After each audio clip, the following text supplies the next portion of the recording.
Greetings, one and all, and welcome back to another Talk Truth Live Series, Girl Connection. I'm your host, Shanique Davis, and we have a very exciting topic or conversation planned for you tonight. So we do hope that, as usual, you enjoy. So kick back, let's relax, and have a great chat with our very special guest. Yeah, I'm going to introduce her in a minute. In the meantime, please remember to like and share the video. Say hi, don't be shy. Leave us a comment so I can actually give you a shout out when we do roll calls. And don't forget to subscribe to our YouTube channel. We are temporarily only going live on YouTube. We're trying to build our channel. So please bear with us. And we also hope that you accept our apology for any inconvenience caused. So as usual, I'm going to start us off with a word of thanksgiving, add to our praise report. And then I'm going to bring on our guest. So let us pray. Father in heaven, God, you are good and your mercies endure forever. Lord, we are grateful for today. We are grateful for even the very bad things that we think should not have happened. But God, we know that according to your word, all things work together for good for them that love the Lord and are called according to your purpose and your will. So God, we just ask you for your grace and your mercy to continually be with us. Show your people that, you are God, and continue to bless them exceeding abundantly above all they could ask or think. God, continue to provide for your people in a very special way. And we thank you, Lord, for tonight's guest. Give her the strength and the courage, God, that she will need to inspire your people to overcome and to bounce back and win. God, we thank you for these and other mercies in Jesus' name. Amen. Like and share the video, guys. Thank you all for tuning in. Big up yourselves. So, without further ado, of course, I am going to start by, kind of reminding us all about what the topic is tonight. It is how I survived suicide, aka bounce back and win. Now, our guest for this evening is a speaker. She is an author, mentor, bounce back coach. You're going to find out more about that a little bit later on. She's a media personality, serial entrepreneur, business coach, and community servant leader. See how much things God allow her to do? Yes. This guest tonight for Girl Connection has overcome multiple traumas and hardships. Now she's using her experiences and her education as powerful yet unique tools that she uses to conquer the impossible. She's going to tell us how you can do that tonight. So ladies especially, and gentlemen who are here, please help us make welcome Lady D as she teaches us how to bounce back and win. Welcome, Lady D. Hi, Lady J. Lady J, I'm so sorry. Oh my God, That's I don't know okay. where I get Lady D from. Hey, that's all right. If I missed anything in the intro, just kind of tell us a little bit more about yourself and then why you're here. I'm a mother of four. I am a serial entrepreneur, so I love business as well as pouring into other people. Everything that I do has to serve other people. I live in Indianapolis, Indiana. I was born and raised here, and I'm here just to share my story and hopefully provide some tips and tools that others can use who may be going through some of the same things that I have overcome. Wow, wonderful, wonderful. And we sure do welcome you here tonight to be, a new member of our family. And it is Girl Thank you. Connection. So, of course, we are going to connect. Um, I know tonight is kind of, for the viewers, I'm saying, it is not something that we usually touch on. And the suicide kind of sounds like something that not a lot of us want to even think about, even if we do think about it ourselves. Start by telling us what exactly suicide is for the persons who are not sure. So suicide is, basically making a choice to take your own life. Right. And unfortunately, most people who choose to do that do not survive the suicide attempt. Right, right. Okay. So people who choose to take their own lives for whatever reason, it could be past trauma, some childhood desires, rejection, sadness and depression, present trials, the whole works of life. It seems so unbearable at times. And, why should I even care to be here? Why would Yes. people even, think to do something like that to themselves? Well, I mean, there are many reasons. Most people, when someone is in a space of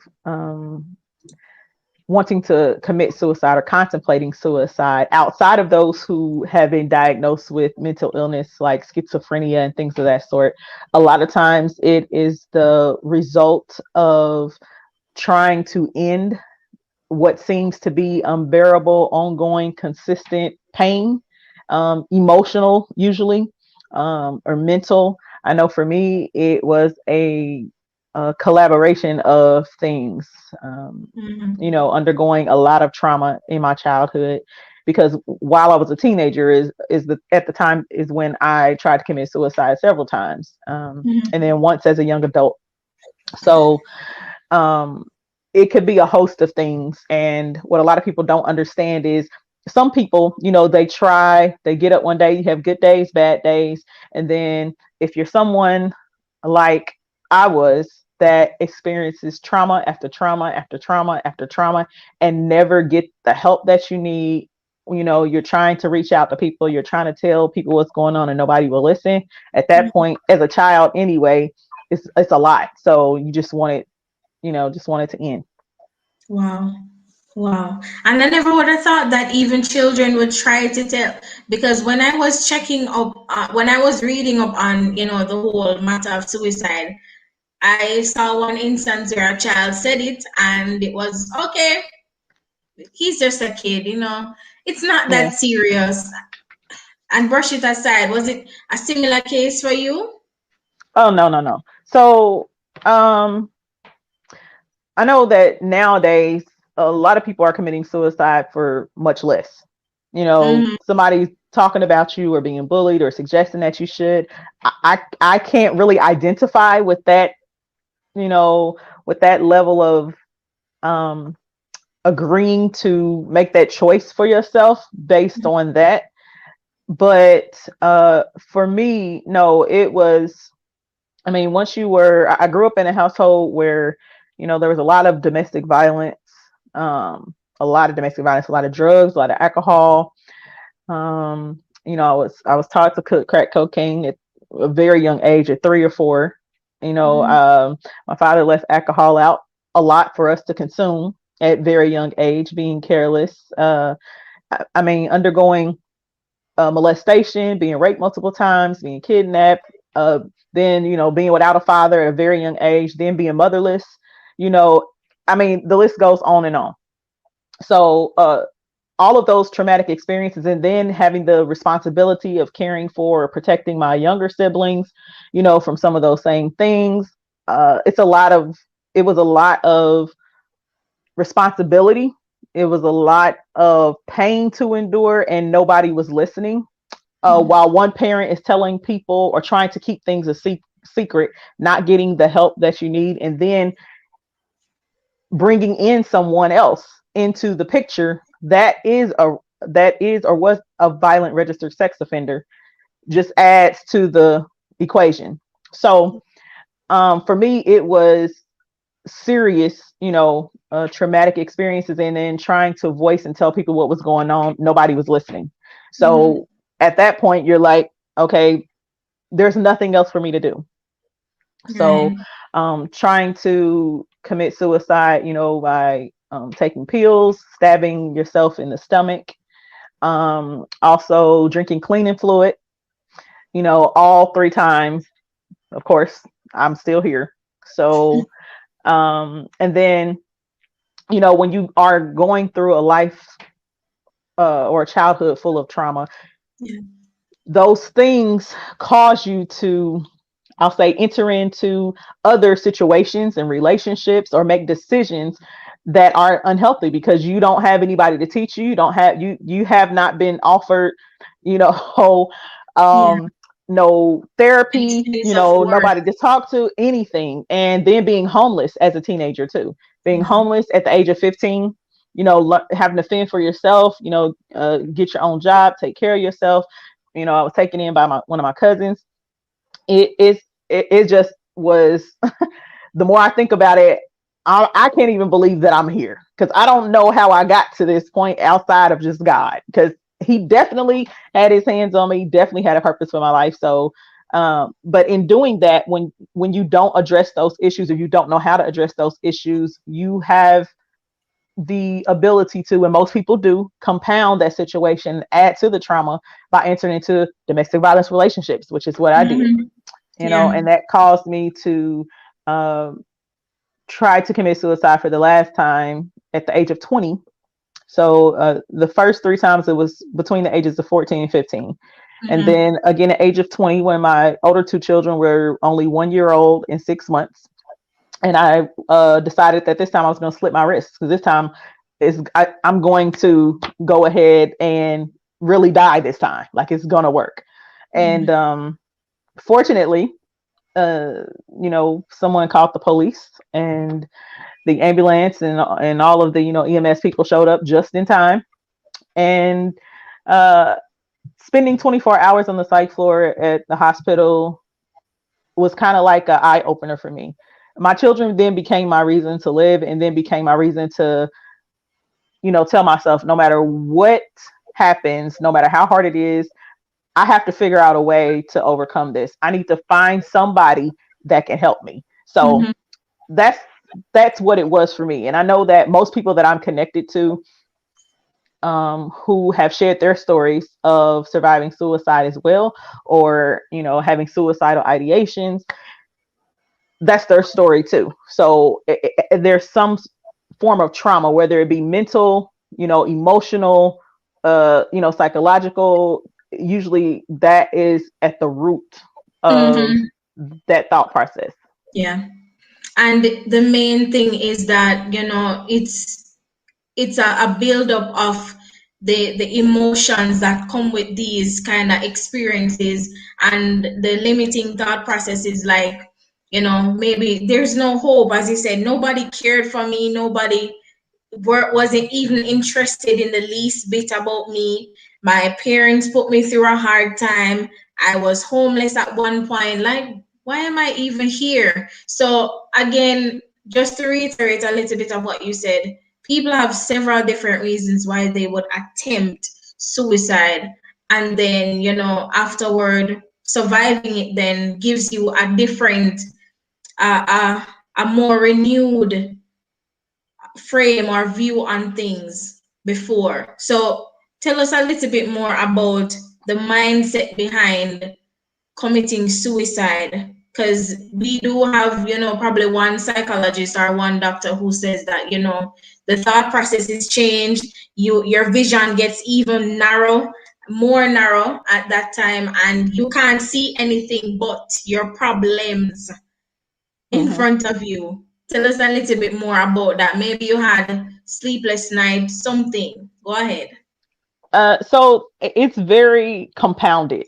I would Mm-hmm. say the mindset behind it is very compounded, because you don't just wake up one day and decide I'm gonna kill myself just out the blue. There are a myriad of you know, experiences or situations that take place, usually, that cause a person to reach that level of hopelessness, if you will. Mm-hmm. So for me, it was, here I am. Mine started at 11. So my depression started at 11 years old, when I was molested at a friend's house. The police were called, my mother was called, and I was told basically that it was my fault. At that point, I knew that I could not trust my parent, because you're not going to protect me. And so I grew up thinking that these types of things are my fault. Later Mm-hmm. on, I realized, or I'll say I came into the understanding based off of my aunties and uncles, telling me things that happened when they grew up, that this was their lifestyle when they were growing up, being molested and things of that sort. And they were taught to keep it a secret.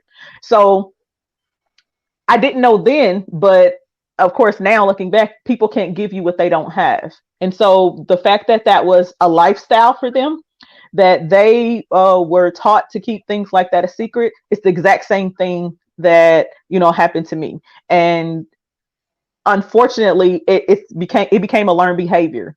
And so in being depressed at 11 years old and realizing that, nobody was going to do anything for me, it was kind of like I wasn't allowed to talk about it anymore. And then later on, maybe like a year or two later, then it was like, well, it never happened. So, and then on top of that, being verbally abused a lot by the man who was in the house that my mother brought into the house, who was also a violent registered sex offender in 3 states. Life was just, it kept getting worse and worse and worse. It was hell.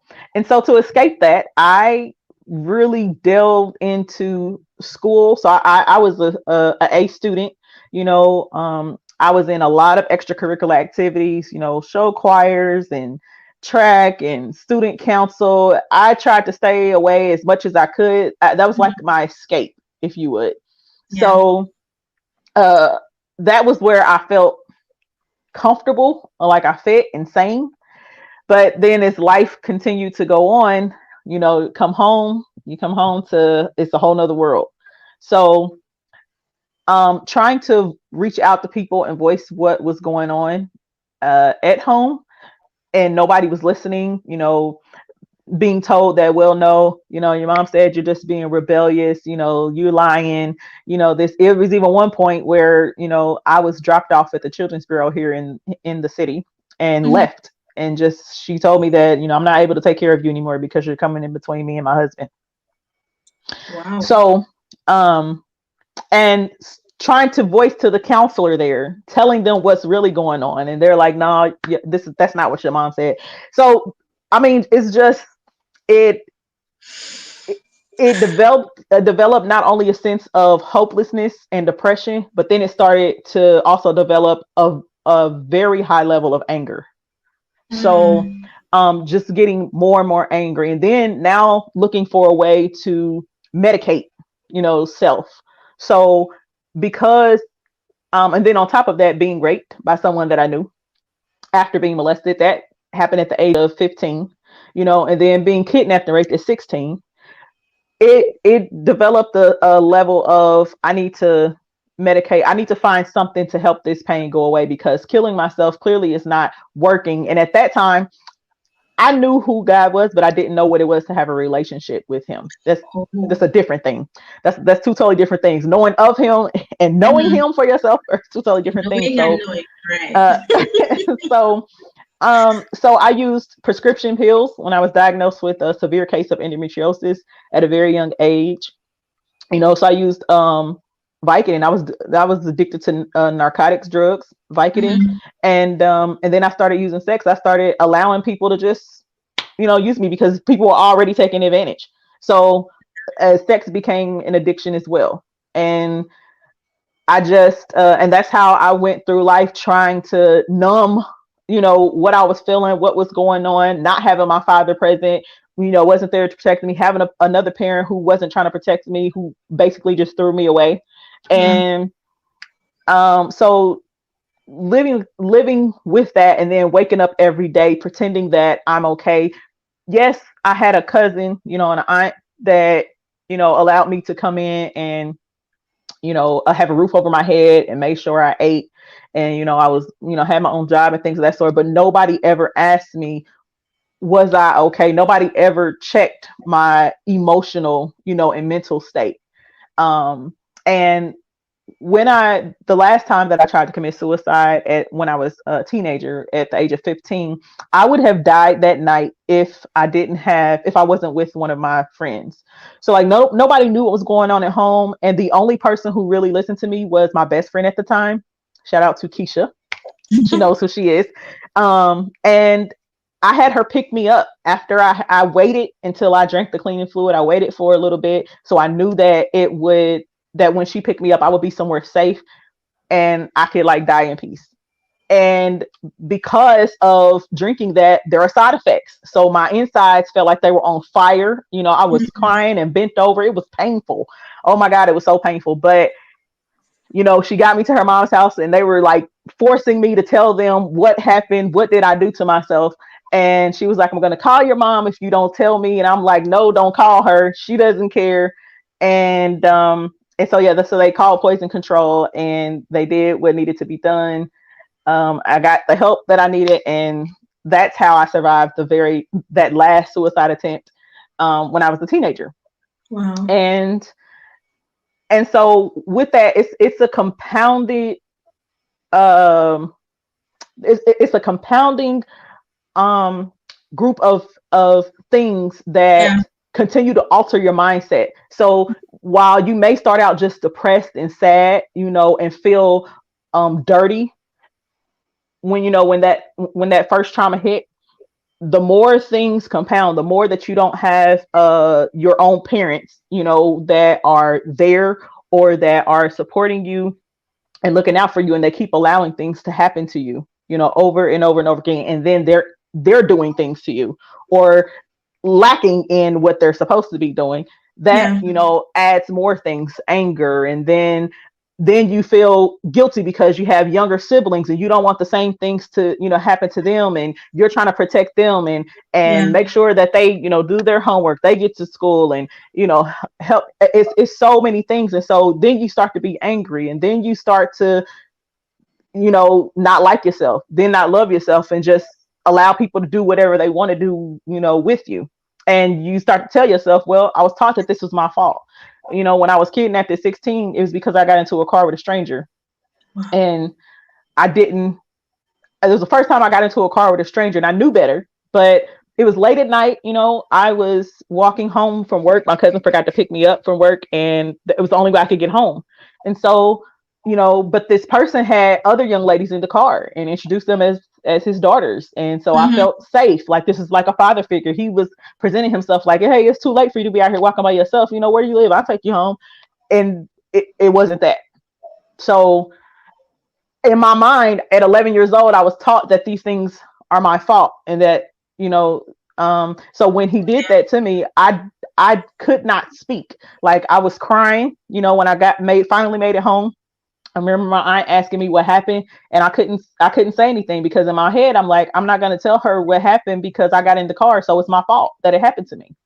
And I kept that a secret for a very long time. But that is when, that last time is when, like, it's like something in you breaks. I felt like that day is when the little girl in me just died. Yeah. And so, so you get to a point where you are in the deepest, darkest, you know, place, mentally and emotionally, but you put on this facade in front of people so that they don't see, because you're ashamed, you know, of the things that happened to you, especially if you don't know that the things aren't your fault, you know, and you already feel like nobody wants you, in my case, you know, and that is the mindset behind, or how someone can get to the point where they feel that suicide is the only answer.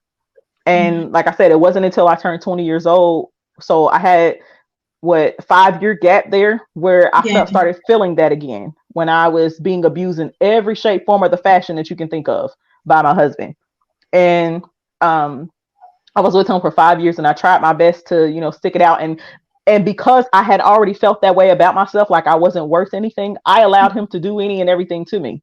And so I felt like I deserved everything. Like, I was the one that needed to change. I was the one with the issues, but I wasn't. But I was young. So I was young. You know, I got married at 19, and but I was with him since I was 17. So adding that and not dealing with the childhood trauma just made things even worse.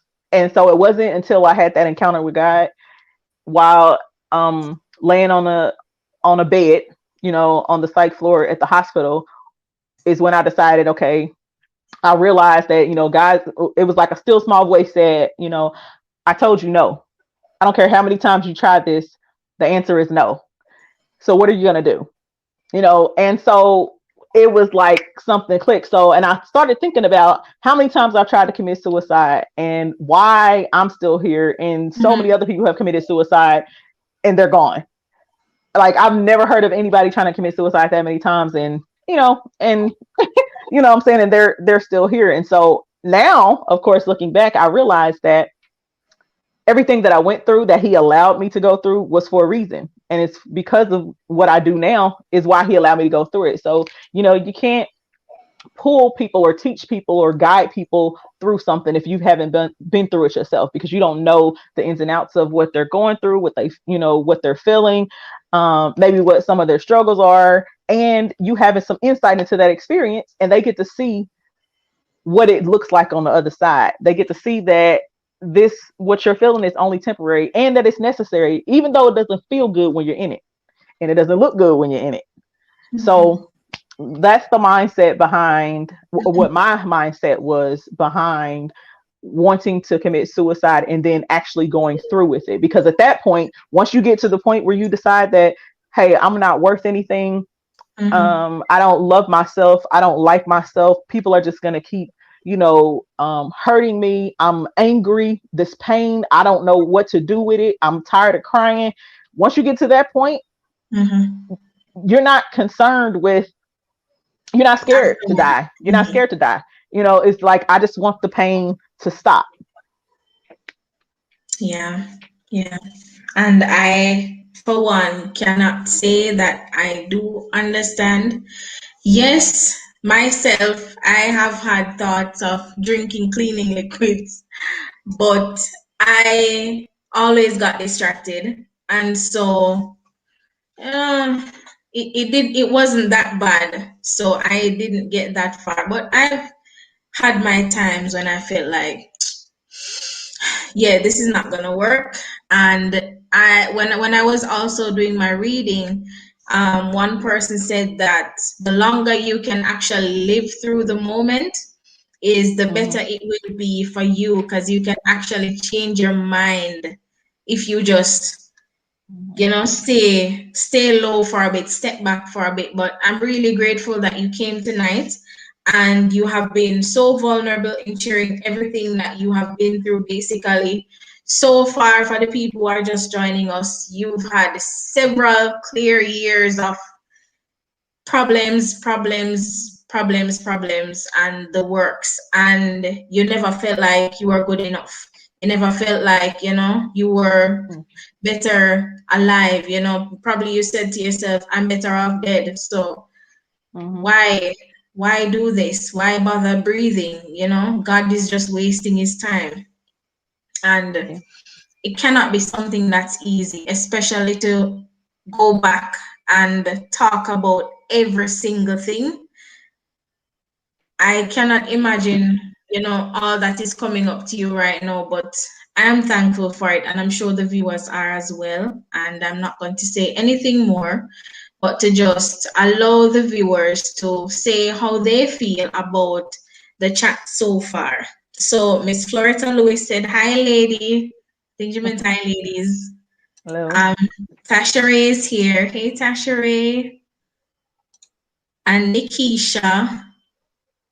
Tasha Ray says, that's how it happens oftentimes for those who experience rape or molestation, result in numbness, promiscuity, etc.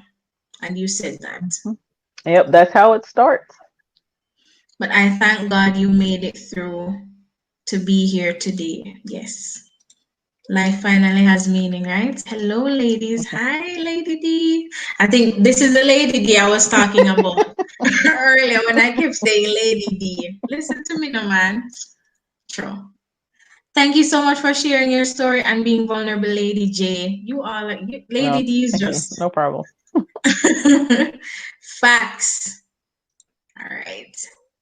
Yes, you have to stop blaming yourself. This is an attack of the enemy that makes you believe it's your fault. Yeah.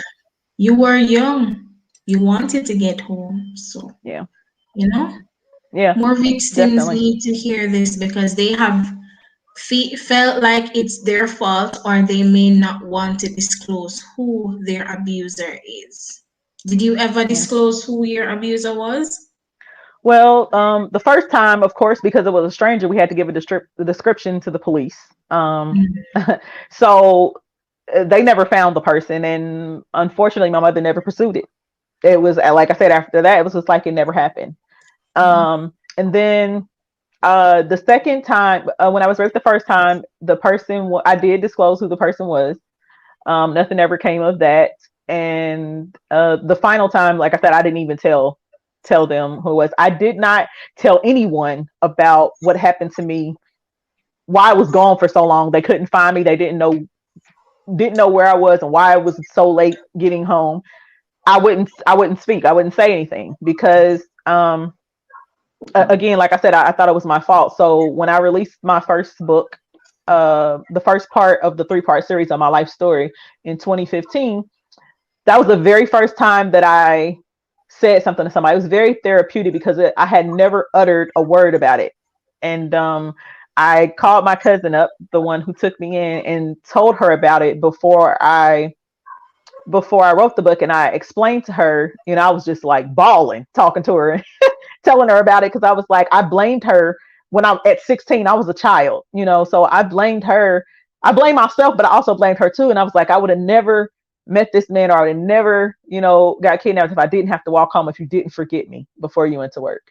And then as I got older, I had to understand it's not her fault either, because, stuff like that happens, and it wasn't her fault, but that's in that moment, you know, these are just all of the things that were going through my head, and those things are just at the base. But what made it even worse, it probably wouldn't have been that bad. I don't even think I would have even contemplated suicide if I had a present father. So I grew up without a father. If I had a mother who, um, it's a different thing to know who your parent is and not have a relationship with them like my father was, because my mother left my father when I was like 5, very young. But then to have your mother raise you on her own, and then decide one day, it was like she decided one day, just, I don't want to be a mother anymore. And so to me, that was worse, because you've developed this bond and this relationship. And don't get me wrong, I love my mother. I don't hold any animosity. I've forgiven her, because I wouldn't have been able to move forward if I hadn't. But for me, it was like she raised us out of obligation, not out of like pure love. Or it could be that she just didn't know how, to really truly love and put her children first, because she too was abused as a child. And like I said, we come from a house or a family that what goes on in this house stays in this house, and you don't, tell your business and all this other stuff. And so people can't give you what they don't have. And so because she never learned it, she became a product of her environment instead of the exception. I'm the exception. But when you are the exception to something, you also become the one that's rejected, the one that is ridiculed. Things were spoken into me by my parent, like, you'll never be good for nothing but to lay on your back. Nobody's ever going to want you. No man is ever going to want to keep you.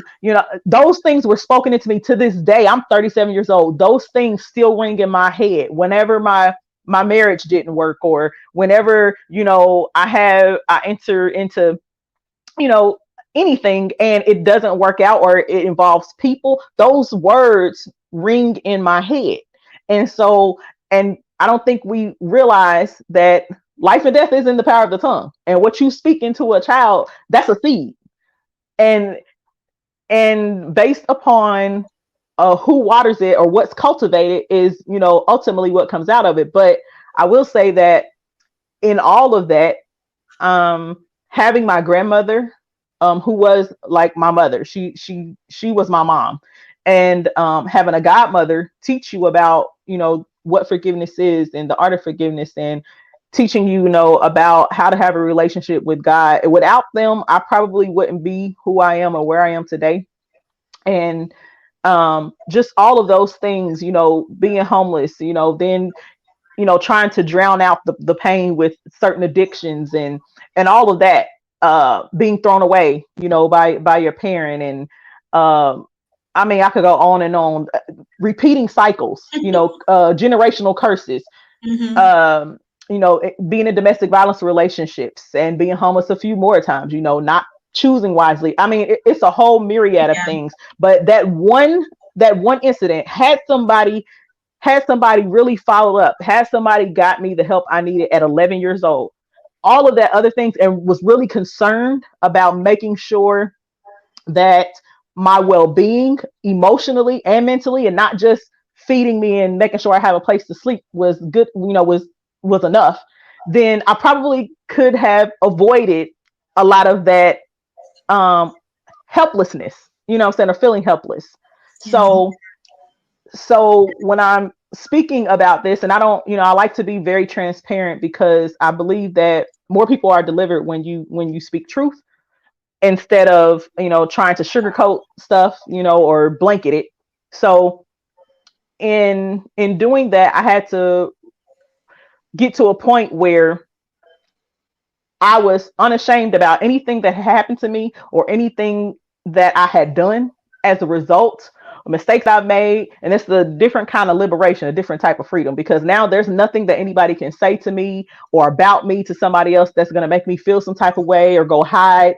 Because I'm not ashamed of any of it, because all of it has shaped and molded me into who I am. But you also Mm-hmm. have to be willing to stand alone. So Yeah. in doing that, I was um I was completely crucified when I decided to open up and tell my story. I'm the first person in my entire family, and I have Yeah. a very big family, to really truly tell my story and shine a light on where I come from, and the type of family dynamics that I come from, the type of dysfunction.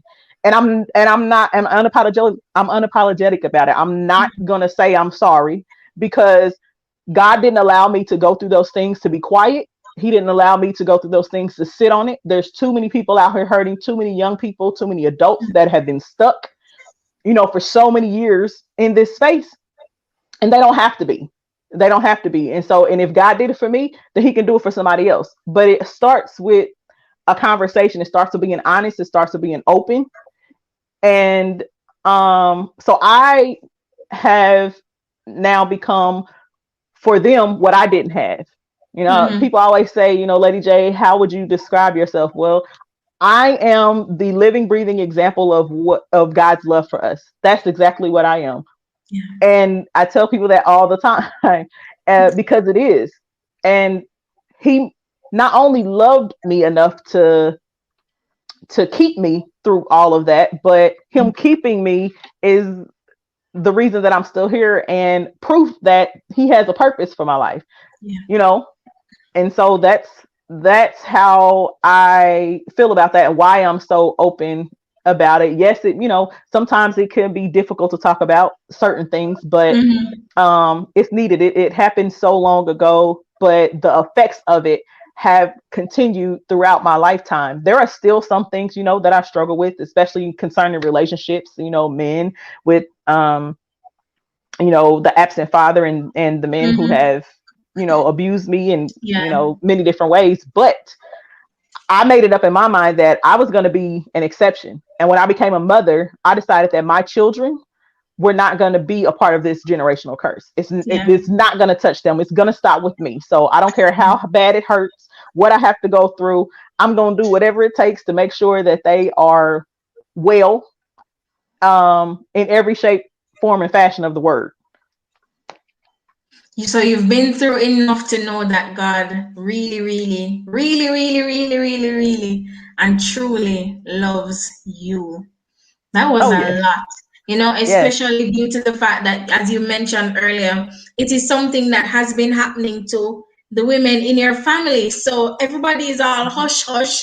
And now that you've opened up your big mouth to say to the world that, hey, I was raped. Hey, I was molested. Hey, I was abused. And the family is like, ooh, maybe they want to deny you like Judas. Maybe they want to put you aside and maybe call you the black sheep. She talks too much. Why did she have to say that?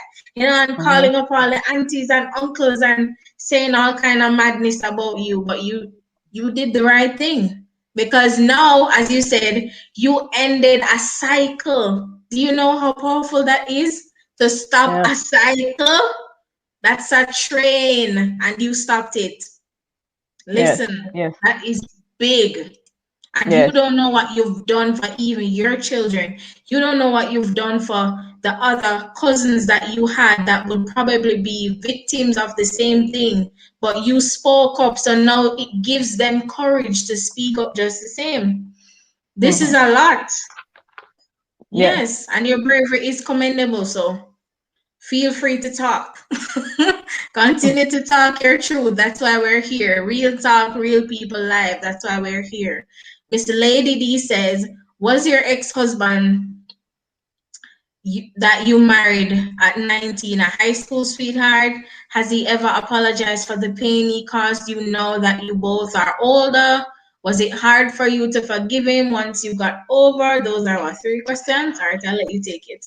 Okay, so no, he wasn't a high school sweetheart. When I met him at 17 years old, I was looking for somebody to save me. I was looking for a savior. Everything that I was looking for, and I thought that I would find that in a man. Even though, go figure, my father was a man and he left me, and I was being abused by other men. But I was looking for somebody to save me, and so I entered into that relationship not knowing that he had some, situations of his own that he needed to deal with. So he wasn't someone that I was, a high school sweetheart. We didn't even go to the same high school. He was 2 years older than me, and he did apologize maybe like 7 years after the fact. When I say that's a whole nother show, okay? Just to go into, I'm going to tell you the level of abuse that I experienced in those 5 years over my childhood. I would rather go through everything in my childhood again than to go through that again. That's how bad it was. Okay. And I mean, it was horrifying. It was horrible. Yeah. The level of emotional abuse on top of some of the physical abuse, because he didn't get physical until towards the end, but the level of mental and emotional abuse, the things that were said to me, spoken into me, the things that were done to me, you wouldn't even believe it. If you were to sit down with him today, we are cordial. But we went through a lot of hell. After I left, I escaped while he was gone to work one day. I packed my 2 babies up. We had 2 children, and I left and never went back.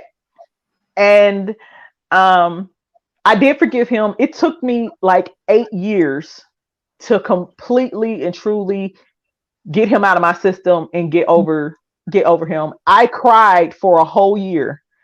Because I did love him, but he in essence became my God. Everything I did, everything I wore, everything I said was to please him. And that was my first mistake, because as I said, I was looking for somebody to save me. I was looking for a savior. And so that I realized, as you get older, you evolve, you learn some things. And I was tying everything that I was in to him. So now we are cordial. Our children are 17 and 16. We get along, well. Every now and again he gets on my nerves still, and I get on his. And that is, people look at me like, what? He did all that to you, and you know what I'm saying, you be having a conversation. Yeah. Because forgiveness, I'm telling you, there's a freedom. The more you can forgive people that do stuff like that to you, it gets easier to forgive. Yes. But that doesn't mean I forgot. That doesn't mean I forgot, but I'll forgive, and just because you forgive somebody doesn't mean you have to enter into close relationship with them either. That's what people don't realize. And you can forgive somebody and learn to love them from a distance. I'm 37. My mother put me out when I was 15. She did all of that stuff. And I still have not developed a relationship with her to this day. Not by my choice, but by her choice, because she feels badly. Yeah, I'm just but I love my mother. I love my father, and now I have a relationship with my father. He reached out to me when I turned 30. When I turned 30 was the first time I really got to know him, know about him. really start to develop a relationship with him. And, you know, he had his own demons. I understood that. And when we can understand that people have experiences, especially our parents, before we came along, that can help us better understand why they are the way they are, why they do what they do, why they say what they say. It doesn't justify it, but it at least allows you to have some insight as to why. And realizing that, unfortunately, their mindset or their will isn't as strong as yours. So the choices that they make, it's easier to stay in that because it's comfortable. The dysfunction has become very comfortable. And when you are trying to be healed from something or overcome, you're called to a higher, you know, level, and called out of that that space of comfort. It's going to be uncomfortable, but a lot of people can't take that. So I had to realize that who they are and the decisions that they made had absolutely nothing to do with me, because they had those issues before I even came on the scene. But my spirit and the thing that God has placed in me, I think, made her feel upset or angry, because when people see that in you and it's what they want, they feel like they can obtain that, you know, because you have to have a certain level of like I said, being unapologetic, and I'm going to do it no matter what. So, and everybody unfortunately can't accept that, or don't know how to doesn't know how to do that. So even with my second husband, he was a very abusive physically, and to this now, you know, he apologized, and we are cordial as well. We are on very good terms as well. My younger two children are by my second husband. So well, he actually took in my youngest daughter, you know, since she was 2 months old. So that's his child. And you know, I've been in a domestic violence relationship where he tried to kill me and the baby. So that's all she knows is father, is daddy. And so yeah, so now we're on good terms. And I suffered a ruptured brain aneurysm in August of 2019, and I just finished rehab this year in January.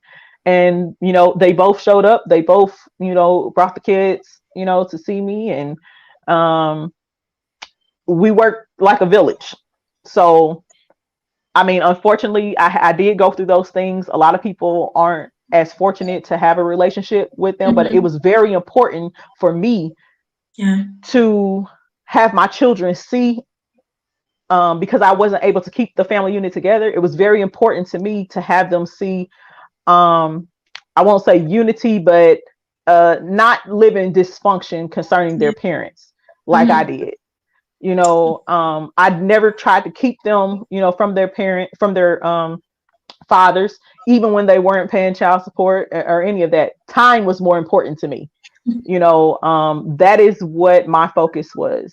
So I'm blessed in that way, that my children get to have a relationship, you know, with their fathers. Even though my older two, you know, he was absent for the first 10 years of their life, but I'm glad that, you know, he came around, and yeah, everything is good. Yeah. Awesome. And I was gonna ask you about forgiveness, you know, but you you said it all. It's not easy, as you said, to forgive completely, but you've proven to us that indeed it is possible, right? I just feel like saying amen. The church can say amen now. The viewers say amen. I missed a whole lot. Just give me a second so I can show you what people are saying. All right. Hold on. Bear with me. I think this was the last one. Broken to be blessed, you're here. Her testimony is amazing. We may never understand why God does what he does until it's the right time for him to bring revelation and knowledge. You matter. You're worth it. Bended, but not broken. Okay. Mm-hmm. All right. I totally agree. I totally get her. I never made any attempts on my life, but I definitely thought about it long and hard. Hear that? Long Mm. and hard. Praise God that she's still here. It allowed her to see her pain in and purpose. Wow. Yes. Wow. Like candy. Wow. What advice would you give to rape victims who may be watching live or listening to the replay? Your story is powerful. Yes, stop rape. Kill us with the hashtags, Genesis. Continue. Go on. So first, what I would say is not your fault. Let me just make that clear. It is not your fault. Anybody that has told you that it was, or if you think that it is, I promise you, it's not your fault. It has absolutely nothing. What they did to you is not on you. It has nothing to do with you. Second, I would say this is something that happened to you, but it's not who you are. So what happened to you, it's a part of your story, but it's not who you are. And it is up to you to decide that either you're going to allow this thing to control you or you're going to control it. You can go from, it having control over you to you having control over it. I tell people all the time that the things that happen to us are necessary. And every time I say that, especially to the young people when I'm doing sessions, they're like, what EJ? It's necessary. You don't know why until God reveals it to you. But it is necessary, because just like I'm on here talking to you, or when I come across hundreds of young people or adults that have experienced any of the things in my story that I have, I know why now that it's necessary, because there's a divine appointment that's going to take place between you and somebody else that you're going to cross paths with. And they're going to ask you, how did you get over it? Or how did you make it over? So, the moment that you decide that you won't allow this to control you, and you forgive that person, that's when you take your power back. The longer that you allow it to keep you in fear, the longer that you allow it to keep you from having healthy relationships with the opposite sex, or feeling like you are dirty or unworthy, the longer that it's going to hold power over you. But the moment that you decide that you want to live your life, that you're not gonna allow what the person did to you, control you, then you are able then to move forward and obtain everything that God has for you, to walk in every purpose that He's laid out for you. And it's not easy. I'm not gonna lie to you, it's not easy, but it's a process. It is a process. But what I always tell people, when you start the forgiveness process, this is what I did. Again, you have to look at the person and understand that before they came in contact with you, they too had some life experiences. And most abusers, they don't wake up one day and just decide, I'm going to rape somebody or I'm going to molest somebody. They learned it somewhere, or it happened to them. So a lot of abusers are victims themselves. Mm-hmm. And a lot of people don't like, when I say that, but it's true. I have an uncle that's serving hundreds of years for, molesting and raping young girls, of a woman that he was with. But remember, I said that was their lifestyle at home, Mm-hmm. that they were exposed to. This was something that he was taught. So while the girls were being, sexually abused, the boys were being physically beat. And it breaks a person, especially when it starts in your childhood. Children are fragile, and it became a learned behavior. So keep in mind that they didn't just wake up and decide that today I'm going to come out and rape you. That it started somewhere. So no, it doesn't justify what they did. But unfortunately, if it's something that they were taught, this is the way, or it happened to them, some people become the exception, some people become the product. So when you think about that and understand that people cannot give you or treat you a certain way that they haven't been taught, or give you what they don't have. So once you understand that, it's a little bit easier to then start the forgiveness process and forgive that person. Because one, you also have to understand that forgiveness is for you and not for the other person. Because while you're harping on it and angry about it and upset about it and depressed about it, they're continuing to go on in their life, whether their life is a mess or whether they have, you know, evolved and gotten better and overcome. You're still stuck. That's how you regain your power. Yeah. So that would be my advice. And of course, talk to somebody, not just a therapist or a psychologist or counselor. You know, I have a degree in psychology, but I also have the life experience, because life has a way of teaching you things that books cannot. And when you are sitting down in front of somebody that is trying to counsel you, that has a degree, they're trying to counsel you about something that they know absolutely nothing about outside of the clinical aspects and definitions and what they learned in the book and different studies. So while talking to a therapist and a psychologist or a psychiatrist is needed for some people, you also need to make sure that you're combining that and aligning yourself with people that can identify and relate to what it is that you're going through, because they're going to have some insight that those people in the clinics will not have. So that's my advice to people that are victims of rape or molestation. Well said. Well said. Rules of a Big Boss says my mom had a similar story. She didn't feel loved or protected as a child. She went into social work because she wanted to protect kids from what she went through. Tasha says the more we speak up, the more generations we save from the same fall or trap. My mom went on to win the highest award in the state. That was her pain having purpose. We have to only hold on until God shows us the season or the reason. Everything covered up can expect to be repeated in generation to come. Yes. Hi, Kadian. I believe that is a Black or African American cultural thing. They do not like to discuss certain things which can do more harm than good. We need to have a safe place to talk about and address emotions. That's true. And our guest probably has to, we're going to have to arrange for her to do a part 2, because there are so many comments here and questions. You have to forgive people, including yourself. And I always say that, there's a parable that says, what you don't know won't hurt you, but I say that what you don't know does more harm than good.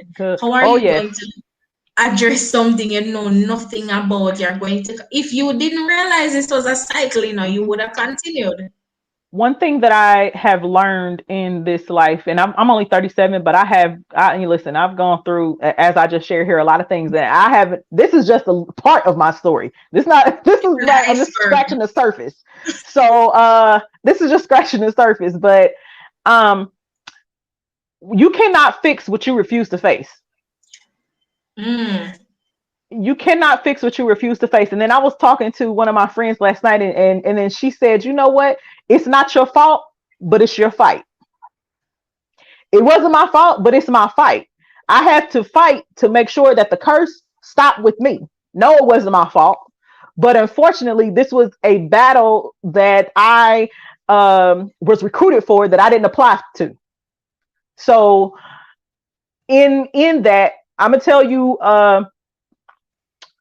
the moment that I knew why I went through everything that I went through was in 2015, when I decided to speak for the very first time, because I'm used to singing everywhere, and all of that. And but when I decided to open my mouth and actually speak and teach, tell my story to a room full of 250 girls at Camp Atterbury Job Corps, was my very first time that I spoke about and told my story. 5 minutes into that 2-hour session, I had you could hear a pin drop in the room. And 5 minutes into that, there wasn't a dry eye in the place. And once I got done speaking because every time I speak, I believe in the way God gave it to me when he had me create life support. The way I do it is when I'm speaking, I have to give a visual, a live demonstration so that people can not just hear me, but they can actually see and experience what I'm talking about. And then they too get to interact and have an activity that goes along with what I'm talking about. So at the end of that, when I was surrounded by almost every young person in that place that was just spilling everything that they had gone through and asking all of these questions about, how do I do this? Why does my mother not not love me? Why does my father, this? How did you stop? How did you overcome, being addicted to drugs? All Once that happened, that was when the light clicked and God said, this is why I allowed this to happen to you, but it's also why I told you no, that you were not going to kill yourself, because this is the assignment that I have for you. And unfortunately, some of us are like Moses.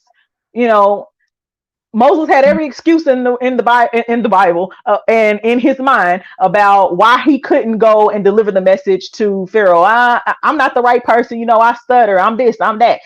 And God wasn't taking no for an answer. And unfortunately, that's me. I tell people all the time, some of us are called to be strong, others of us are called to be mighty. And so it's a great responsibility and a big cross to bear.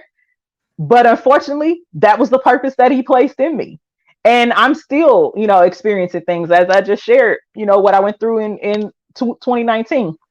I have a child who was just diagnosed with a severe case of epilepsy. I mean, it's like, God, it's never going to end. This is just not going to let me get a break, huh? But,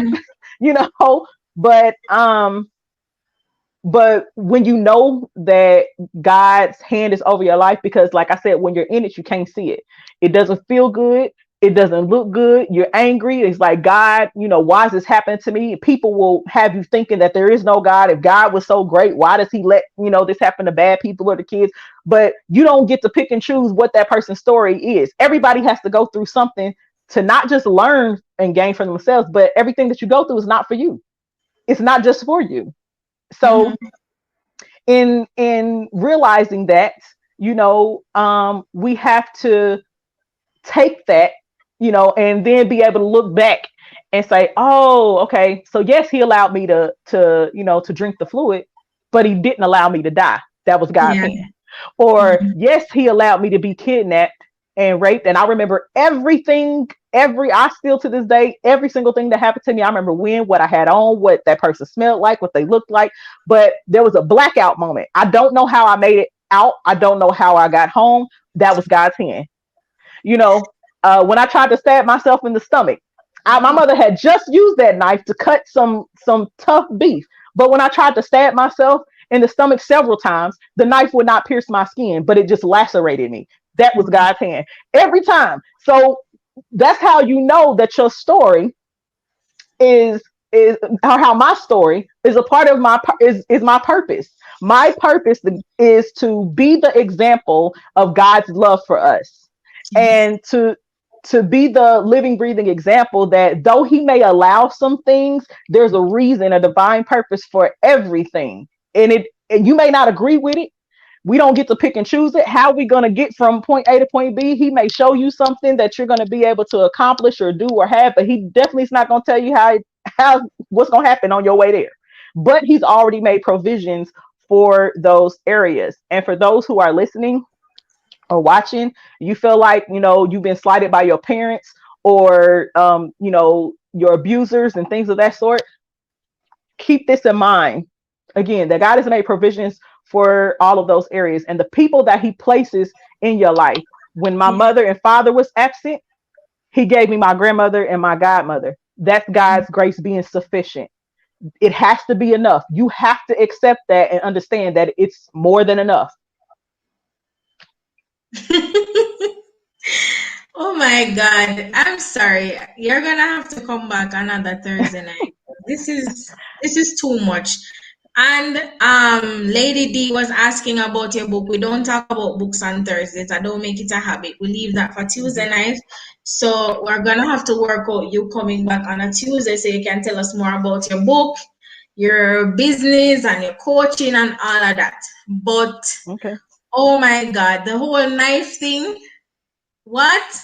That nah, I nah. will be more than happy to come back. I Ladies mean, and gentlemen, I cannot can't read all of them comments here. I'm sorry. oh, that's Please okay. forgive us. Just copy them out and paste them when the live is finished. So we're gonna just, I'm just gonna highlight something that really stood out the most tonight, and we're gonna close with that. Then I'm gonna ask you 10 questions because remember this is Girl Connection.